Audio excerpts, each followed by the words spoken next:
Hello students, previous ভিডিওতে আমি class 10-এর mathematics যে রিয়েল নাম্বার চ্যাপ্টারটা ধরেছিলাম, হ্যাঁ, তার ওইখানে করেছিলাম আমি ইউক্লিডস ডিভিশন লেম্মাটা প্রিভিয়াস ভিডিওতে আলোচনা করেছি। আজকের ভিডিওতে আমি করব ফান্ডামেন্টাল থিওরেম অফ অ্যারিথমেটিক্স, মানে পাটিগণিতের মৌলিক উপপাদ্য। ঠিক আছে, ফান্ডামেন্টাল থিওরেমটা হলো every composite number greater than one থেকে বড় যে কোনো কম্পোজিট নাম্বারকে আমরা can be expressed as a product of its prime factors, মানে ওয়ান থেকে বড় যে কোনো কম্পোজিট নাম্বারকে তার প্রাইম ফ্যাক্টরের গুণফল রূপে প্রকাশ করা যায়। ঠিক আছে, কতগুলি প্রাইম ফ্যাক্টরের নির্দিষ্ট সংখ্যক কতগুলি প্রাইম ফ্যাক্টরের গুণফল রূপে যে কোনো যৌগিক সংখ্যাকে, কম্পোজিট নাম্বার মানে যে কোনো যৌগিক সংখ্যাকে আমরা কতগুলি প্রাইম ফ্যাক্টর মানে মৌলিক উৎপাদকের গুণফল রূপে প্রকাশ করতে পারি। ঠিক আছে, ওয়ান থেকে বড় যে কোনো যৌগিক সংখ্যাকেই আমরা নির্দিষ্ট সংখ্যক কিছু মৌলিক উৎপাদকের গুণফল রূপে প্রকাশ করতে পারি।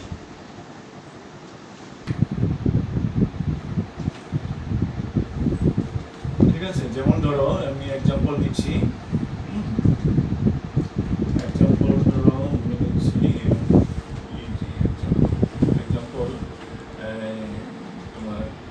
যেমন 12কে আমি কিভাবে লিখতে পারি, 2 ইন্টু 3 অথবা 2 স্কোয়ার ইন্টু 3 লিখতে পারি। ঠিক আছে, এই যে 12-এর প্রাইম ফ্যাক্টরগুলি হলো 2, 3।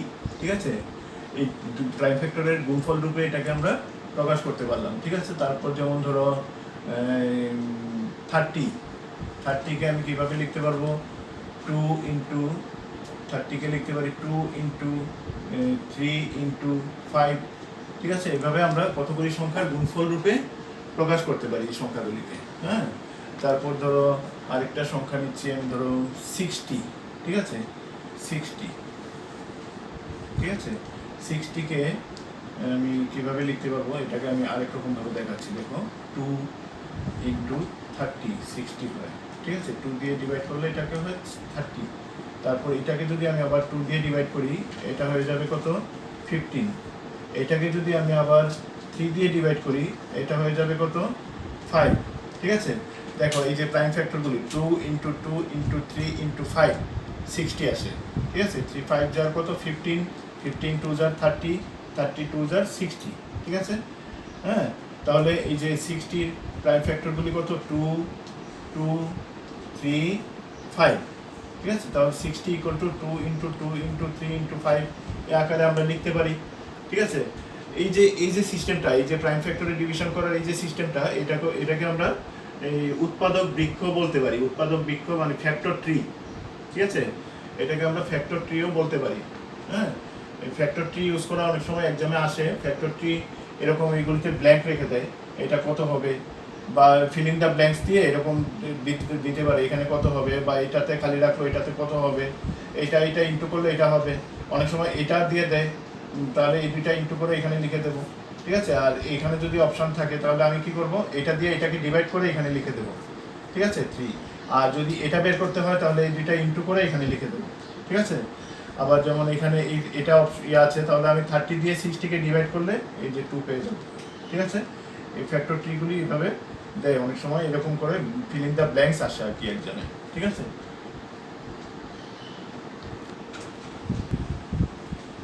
পাটিগণিতের মৌলিক উপপাদ্য ফান্ডামেন্টাল থিওরেম যেটা, হ্যাঁ, অ্যারিথমেটিকের যে ফান্ডামেন্টাল থিওরেম, এটা থেকে আমরা এইরকম কিছু উপপাদ্যকে থিওরেম প্রুভ করতে পারি। ঠিক আছে, থিওরেম প্রুভ করতে পারি। যেমন একটা লিখছি আমি, দেখো এখানে ধরি পি একটি মৌলিক সংখ্যা, পি যদি একটা মৌলিক সংখ্যা হয় বা প্রাইম নাম্বার হয়, এবং এ যদি একটা ধনাত্মক পূর্ণ সংখ্যা মানে পজিটিভ ইন্টিজার হয়, তবে পি দ্বারা এবং যদি পি দ্বারা এ স্কোয়ার বিভাজ্য হয়, পি দ্বারা যদি এ স্কোয়ার বিভাজ্য হয়, তবে পি দ্বারা এ বিভাজ্য হবে। ঠিক আছে, এখানে পি দ্বারা এ স্কোয়ার বিভাজ্য দেওয়া আছে, আমাকে প্রুভ করতে হবে পি দ্বারা এ বিভাজ্য হবে। ঠিক আছে, এটা এখানে আমরা কিভাবে করতে পারি, দেখো, হ্যাঁ, কিভাবে করতে পারি আমরা।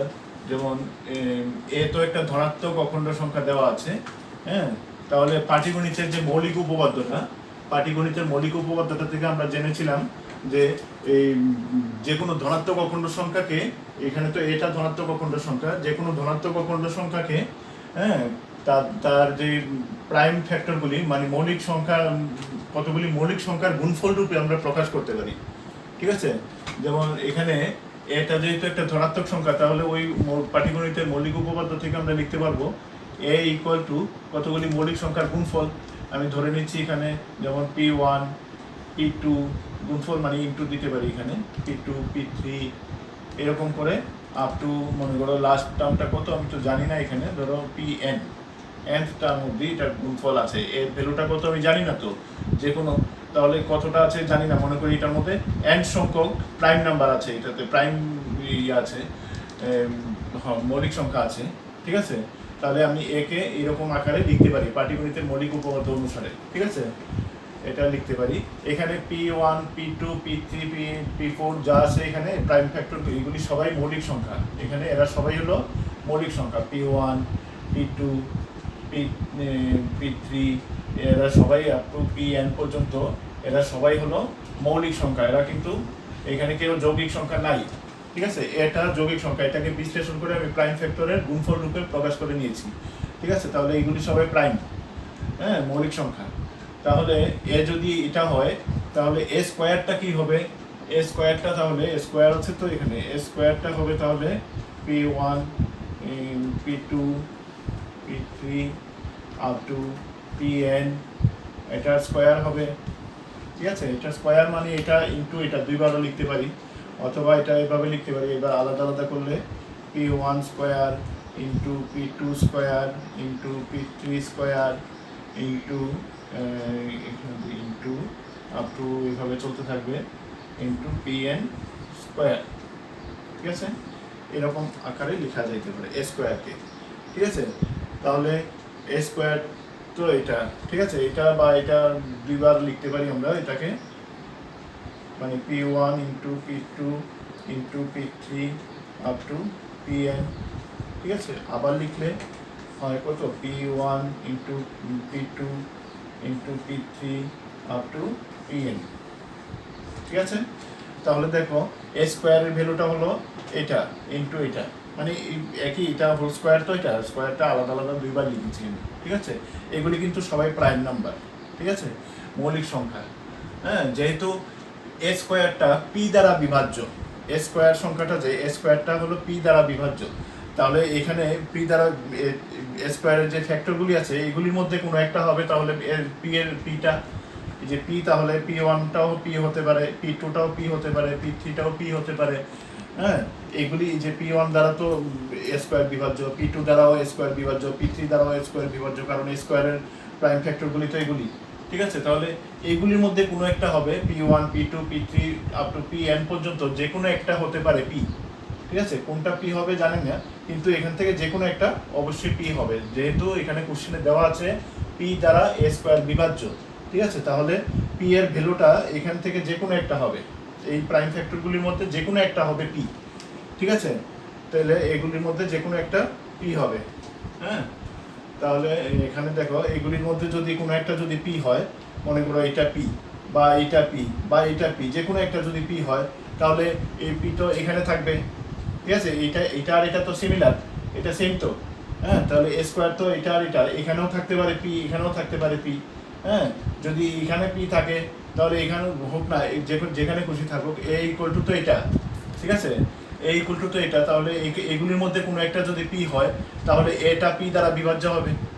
এগুলির মধ্যে p1 p2 p3 up to pn পর্যন্ত এগুলির মধ্যে যদি কোনো একটা পি হয় তাহলে এ অবশ্যই তাহলে পি দ্বারা বিভাজ্য হবে, এটাই তো বলছে এখানে।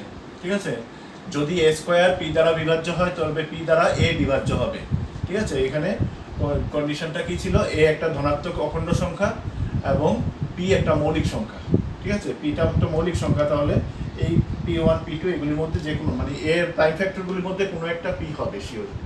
ঠিক আছে, তাহলে এগুলির মধ্যে যদি কোনো একটা পি হয় তাহলে পি দ্বারা এ অবশ্যই বিভাজ্য হবে।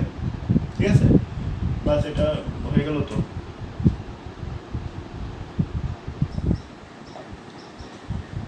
এবারে পাটিগণিতের মৌলিক উপপাদ্যের পাটিগণিতের মৌলিক উপপাদ্যের কিছু অ্যাপ্লিকেশন করব, ঠিক আছে? পাটিগণিতের মৌলিক উপপাদ্যটা আমরা কোথায় ব্যবহার করতে পারি, কিভাবে ব্যবহার করতে পারি। পাটিগণিতের মৌলিক উপপাদ্য ব্যবহার করে আমরা বিভিন্ন সংখ্যার এইচসিএফ বা গসাগু এবং এলসিএম বা লসাগু নির্ণয় করতে পারি, ঠিক আছে? যেমন আমি ধরো নিচ্ছি এখানে 24 আর একটা কত নেব 24 এবং আরেকটা মনে করো নিচ্ছি 60, ঠিক আছে? এই দুইটা সংখ্যার এই গসাগু এবং লসাগু পাটিগণিতের মৌলিক উপপাদ্য ব্যবহার করে কিভাবে নির্ণয় করব, ঠিক আছে? আমি 24টাকে দেখো কিভাবে লিখছি, এটাকে আমি পাটিগণিতের মৌলিক উপপাদ্য অনুসারে প্রাইম ফ্যাক্টরের গুণফল রূপে লিখতে পারবো। তাহলে এটাকে লিখতে পারবো আমি 2 কিউব ইন্টু 3, ঠিক আছে? লিখতে পারি তো, 2 কিউব করলে 8 হয়, 8 ইন্টু 3 24 হয়। তারপরে 60কে লিখতে পারবো আমরা 60কে 2 ইন্টু 2 স্কোয়ার ইন্টু 3 4 12 ইন্টু 5, ঠিক আছে? 2 স্কোয়ার ইন্টু 3 ইন্টু 5। তাহলে দেখো এইচসিএফটা কি হবে, এইচসিএফ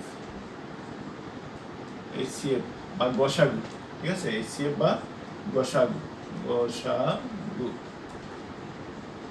গসাগু হবে, এখানে দেখো সিমিলার ফ্যাক্টর কোনটা কোনটা আছে, এখানে 2 আছে, এখানেও 2 আছে, 24 এর মধ্যে 2 আছে, এটাতেও 2 আছে। তার মধ্যে এটা কত আছে, পাওয়ারটা কম আছে কোনটাতে, পাওয়ার লোয়েস্ট পাওয়ার কোনটাতে আছে 2 স্কোয়ার, এটাতে 2 কিউব, 2 স্কোয়ারটা হবে। তাহলে গসাগুর মধ্যে আসবে 2 স্কোয়ার ইন্টু আর কোনটা আছে কমন ফ্যাক্টর 3 আছে, এখানেও 3 আছে, এখানেও 3 আছে, এটা তো সেম, ঠিক আছে? তাহলে 3 নেব। তাহলে এটা কত দাঁড়াবে, 2 স্কোয়ার ইন্টু 3 হলে 12, ঠিক আছে? 12 হলো এইচসিএফ, ঠিক আছে? 24 এবং 60-র এইচসিএফটা কত 12, ঠিক আছে? আর এলসিএম বা লসাগুটা হলো এলসিএম বা লসাগু, লোয়েস্ট কমন মাল্টিপল, লসাগু এটা হলো এলসিএম বা লসাগুটা হলো এখানে এই যে কমন ফ্যাক্টর কোনটা কোনটা আছে, এখানে 2 আছে, 2 এর মধ্যে হাইয়েস্ট পাওয়ারটা যেটা আছে এটা নিতে হবে, 2 কিউব নিতে হবে এখানে, ইনটু 3 তো সেম আছে, 3 নিতে হবে। আচ্ছা, এবার মানে কমন ফ্যাক্টরগুলি বাদ দিয়ে যেটা বাকি আছে, যদি আনকমন কোনো ফ্যাক্টর থাকে সেগুলিকেও এখানে অ্যাড করতে হবে, ঠিক আছে? তাহলে এটা হবে 5 বাকি রয়েছে, এখানে 5টাও নিতে হবে। এখানে হবে তাহলে কত, 2 কিউব ইন্টু 3 হলো কত, 8 ইন্টু 3 24 ইন্টু 5 করলে হবে কত 120, ঠিক আছে? 120 বাস, এলসিএমটা তাহলে 120। এরকম করে আমরা দুইটি সংখ্যার গসাগু এবং লসাগু নির্ণয় করতে পারি, ঠিক আছে? আচ্ছা, এখানে কোশ্চেন বিভিন্নভাবে ঘুরিয়ে ফিরিয়ে কোশ্চেন আসতে পারে। এখানে আমরা একটা প্রপার্টি ইউজ করে অনেক সময় প্রবলেম সলিউশন করতে হয়। যে মোস্ট ইম্পর্ট্যান্ট একটা প্রপার্টি আছে, দেখো, HCF LCM into HCF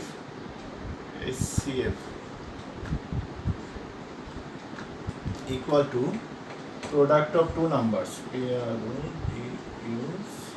Product of two numbers. ঠিক আছে?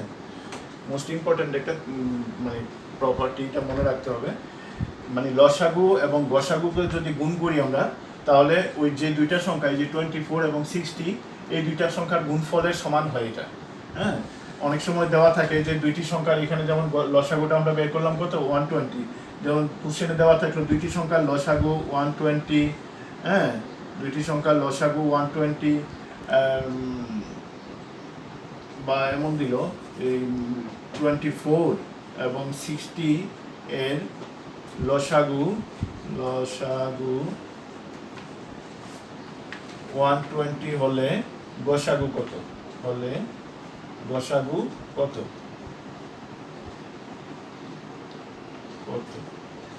ঠিক আছে? এরকম দিল, তাহলে আমরা কি করব, এখানে এই থিওরেমটা অ্যাপ্লাই করব। মনে করি আমরা গসাগুটাকে তাহলে ধরে নেব x, মনে করি গসাগুটা x, লসাগুটা তো দেওয়া আছে 120, তাহলে 120 মানে লসাগু ইন্টু গসাগুটা x ধরলাম, ইকুয়াল টু হবে 24 ইন্টু 60, ঠিক আছে? এই যে সংখ্যা দুইটার গুণফল। হ্যাঁ, তাহলে x ইকুয়াল টু কত হবে, এখানে লিখে নিই আমি।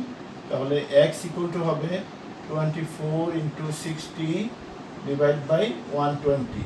ঠিক আছে, 62 * 120, 2 দিয়ে এটাকে ডিভাইড করলে হবে 12, মানে 12। এই যে লসাগুটা 12 বেরিয়ে আসলো। ঠিক আছে, তাহলে এই প্রপার্টিটা ইউজ করে আমরা বিভিন্ন জায়গাতে বিভিন্ন সমস্যার সমাধান করতে পারি। ঠিক আছে, বিভিন্নভাবে কোশ্চেন থাকতে পারে, আমি একটা এক্সাম্পল মাত্র নিলাম, এরকম অনেক কোশ্চেন থাকে বইয়ে। হ্যাঁ, তোমরা নিজেরা চেষ্টা করবে এগুলি। অসুবিধা হলে অবশ্যই কমেন্ট বক্সে জানাবে আমাকে। ঠিক আছে, আমি চেষ্টা করবো সলভ করার। ঠিক আছে,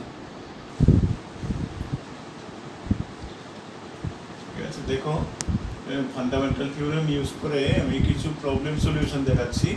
এখানে দেখো 5 অঙ্কের কোন বৃহত্তম সংখ্যাকে 10, 12 এবং 16 দ্বারা ভাগ করলে প্রত্যেক ক্ষেত্রে তোমার এই 10 অবশিষ্ট থাকবে। ঠিক আছে, কিভাবে করব আমরা এটা?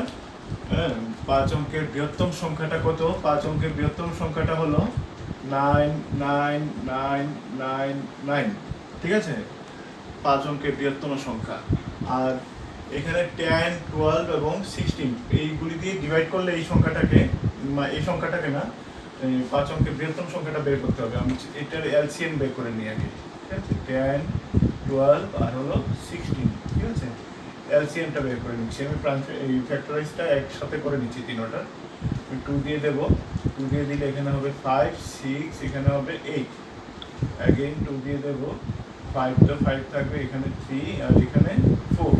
ঠিক আছে, আর হবে কি আর নেই। তাহলে হলো 2 2 * 4, 4 5 * কত 20, 3 20, 60, 60 ইন্টু 4 করলে হবে 60 ইন্টু 4 কত হবে 240। ঠিক আছে, এটা হলো কি 10, 12 এবং 16 এর এলসিএম। এলসিএম ঠিক আছে, 10, 12 এবং 16 এর এলসিএমটা হলো 240। এই 240 দিয়ে আমি এটাকে ডিভাইড করব। ঠিক আছে, 240 দিয়ে যদি এটাকে ডিভাইড করি, হ্যাঁ, আমি কত দেবো? এটা ফার্স্ট 4 দেবো।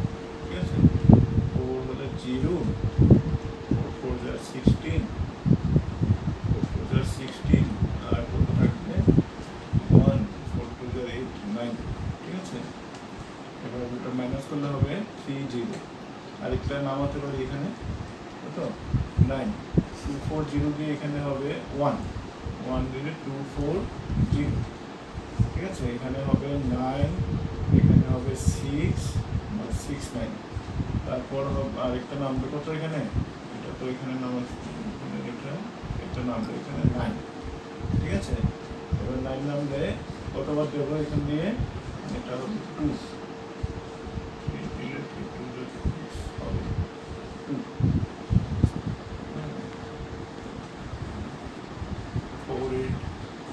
480।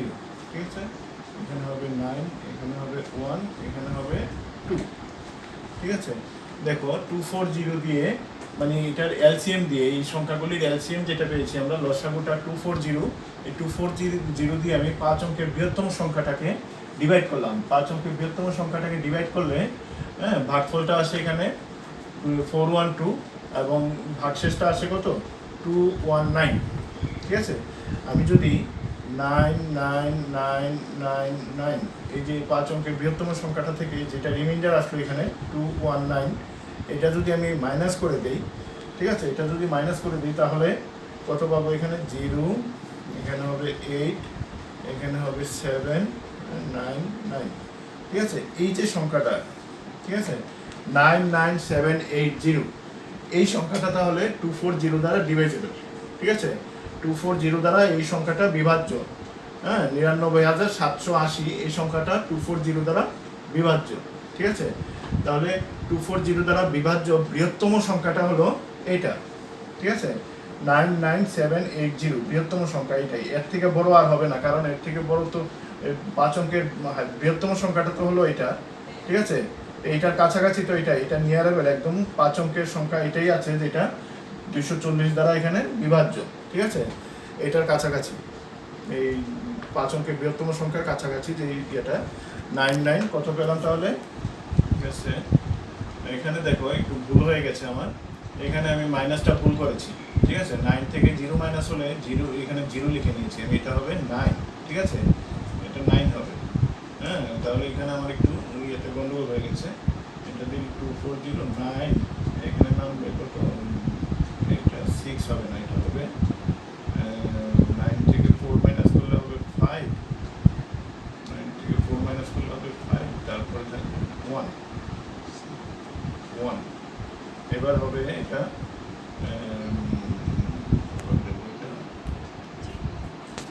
6।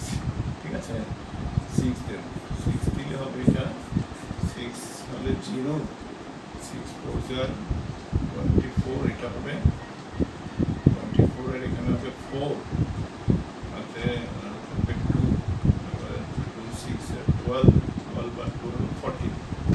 ঠিক আছে, এবার এটা মাইনাসটা তো ভুল হয়েছে, তাহলে এখানে হবে 9, এখানে হবে 5, এখানে আসবে 1, 159 হবে এটা। ঠিক আছে, আমার ভুল হয়ে গেছে এটা।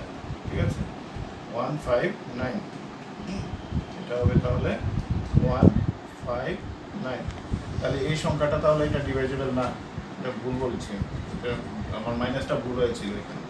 ঠিক আছে, তাহলে এখানে রেজাল্টটা কত আসবে? 9 থেকে 9 মাইনাস করলাম 0, 9 থেকে 5 মাইনাস করলে হবে এখানে 4।